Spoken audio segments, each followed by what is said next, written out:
Attention, all CBS units, everybody down at the banks. We've got a shooting victim at Smale Park Playground. Smale Park Playground, first shooting victim, 103 East Marion Way. Just chilling to listen to that chaos amid 4th of July celebrations. And good evening, I'm Mike Dardis. And good evening to you. I'm Cherie Palello. Two teenagers who were also the suspected shooters are now dead. 3 other teens believed to be innocent bystanders in all of this were caught up in the gunfire. And now police are pleading with parents out there and the community as a whole to try to figure out how to address the spike in violence involving young people. So we're leading the way tonight with team coverage for you with reporters all across downtown. But we begin with our co-anchor Ashley Kirkland live from downtown with the very latest. Ashley? Hi, Mike and Cherie. I am down here at Smale Riverfront Park, where this is a very popular spot downtown Cincinnati. You can see families here trying to enjoy the park on this hot day. Well, that's what families last night were trying to do, enjoy the fireworks and the holiday celebrations. But the fun quickly turned to panic. 5 people were shot. 2 teenagers were killed. A 16-year-old, as you said earlier, and a 19-year-old, and they are suspected to be the shooters in this case. Now, WLWT News 5's Brian Hamrick is live, and he continues our team coverage with where this investigation stands right now. Brian? Yeah, Ashley, well, this is really the gateway to the city. 400 to 500 people, police say, were jammed into Smale Riverfront Park last night. This was after the fireworks, including 2 teenagers who apparently were trying to kill each other, and both of them succeeded. It's an ugly scar on the face of the city as shots are blasted in a mass of people. A large crowd, chaotic scene. 5 people were hit. Investigators say the 2 teenagers killed are also the 2 gunmen. They're Milo Watson, 16, and Dexter Wright Jr., 19. Police say they were shooting at each other. Mr. Watson and Mr. Wright, we believe were engaged in a verbal altercation that resulted in the 2 exchanging gunfire. Cincinnati Police Chief Elliot Isaac says the teens had a history and that the trouble between them had been brewing. We're confident that these 2 individuals were involved in a disagreement. There is the potential that there may be some others involved. The other victims were simply bystanders. A 17-year-old female was hit in the back and is in critical condition. A 16-year-old female and a 15-year-old male were both hit in the arm. It all comes among what police are calling challenges at the park, increasing incidents that have required police attention. 16-year-olds, 15-year-olds should be able to come to the park on a given evening, a holiday weekend, and not have to be subject to gunfire. Because the crowd was so big before medical crews could get through, police had to apply a tourniquet to one victim after a mass shooting at a mass gathering.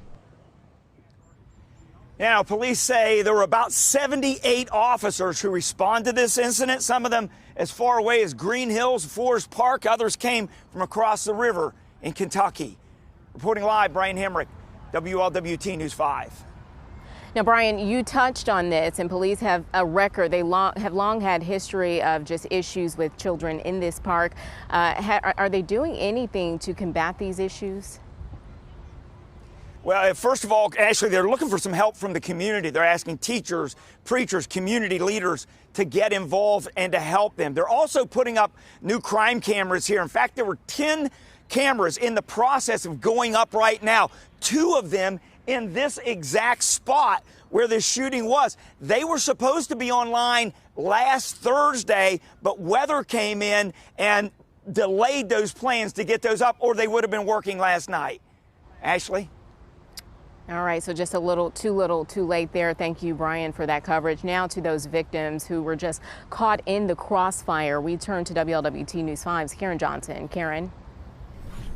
Well, you know, tonight 2 Cincinnati families are grieving. Not only are they dealing with the loss of their young loved one, they're dealing with the fact their kids are the ones behind the shooting, according to Cincinnati police. 16-year-old Milo Watson and 19-year-old Dexter Wright Jr. have been identified as the victims and the shooters.